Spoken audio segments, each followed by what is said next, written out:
Jeg vil nu vise, hvordan I samler den her festivals flagstang.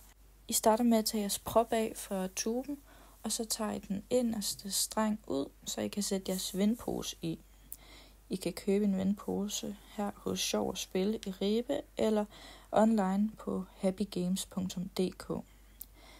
Vi har med grise, køer, får og forskellige slags flag. Der er sådan et smart lukkesystem, som jeg viser her. Og så begynder I bare at trække stængerne ud. Og så når det er I har, så begynder I at dreje, så den låser sig fast.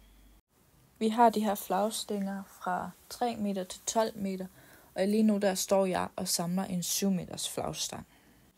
Og så står jeg med den her bøllehat på. Den kan I også købe her i Sjov og Spil eller online. Vi har dem i andre farver og med andre mønstre. Nu tænker jeg lige, at jeg speeder det her klip. Så når I er færdige, så kan I stille den på sådan en her pind, og så står den, som den skal stå. Og så er det vinden, der lidt bestemmer over den.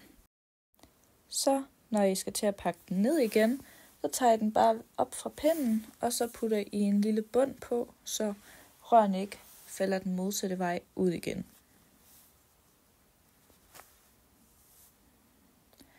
Så begynder I egentlig bare at skrue på rørene igen.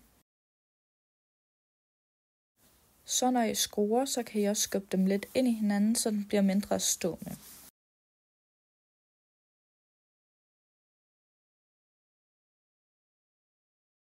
Så når I når hertil, så lader I dem egentlig bare falde ned i hinanden, fordi så kommer den i sin længde.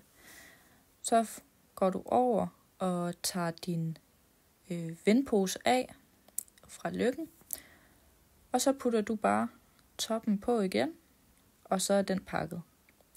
Så har du fået det i sådan en her pose, så kan du bare putte den ned igen, knap den sammen, og så er den klar til næste gang.